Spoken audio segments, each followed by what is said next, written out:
And now joining us with more on the ongoing upsets and announced party rearrangements ahead of the elections in the new year is Binyamin Lachkar, a Likud candidate in the upcoming primary elections. Binyamin, thank you so much for coming back into the studio today. Hi, thank you for inviting me.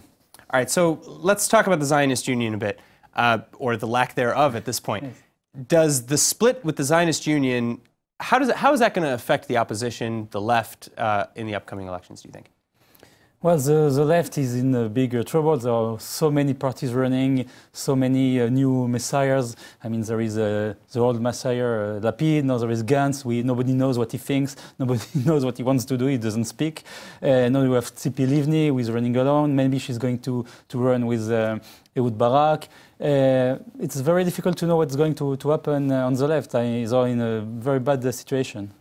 Do you see that the split with the left, do you think that will have an effect on mandates? Like how many of the different left parties will actually even get mandates in the Knesset in the upcoming elections in April? It's impossible to say, but the Labour Party is now in a difficult situation. I mean, in the last polls, they were down to 8 seats. It's never happened. Maybe now there will be even less. And the threshold is 4 mandates. We have Meretz, who is also very close to the threshold. Tzipi Livni doesn't pass the threshold.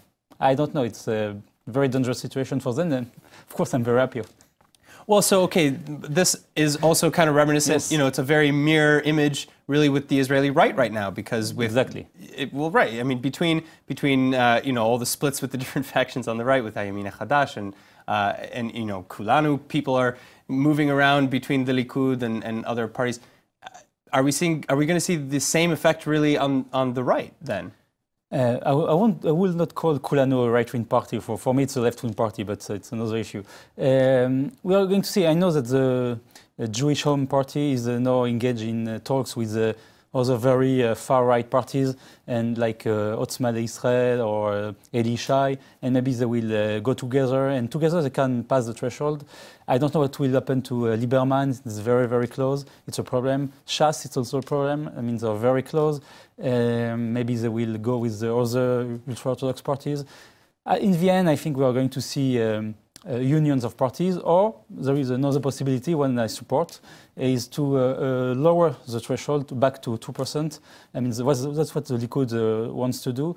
I think it's more democratic. I think it was a mistake to increase the threshold. When was the threshold increased to 4? It has been increased to 3.25%, so 4 mandates.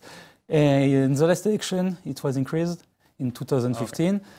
Okay. So recently, so okay. It's very recent, and the effect has been to create average parties, and with average parties, in fact, it's increasing the power of average parties, and it's very bad for democracy.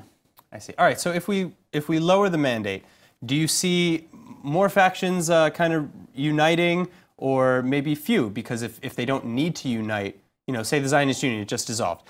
Would another union or an opposition or even in the right, would you need a union like that if the mandate threshold were lower? It's a technical issue on some level, but remember that in the past, for example, in 81 the threshold was 1%, and the Likud got 48 mandates, and the Labour got 47 mandates.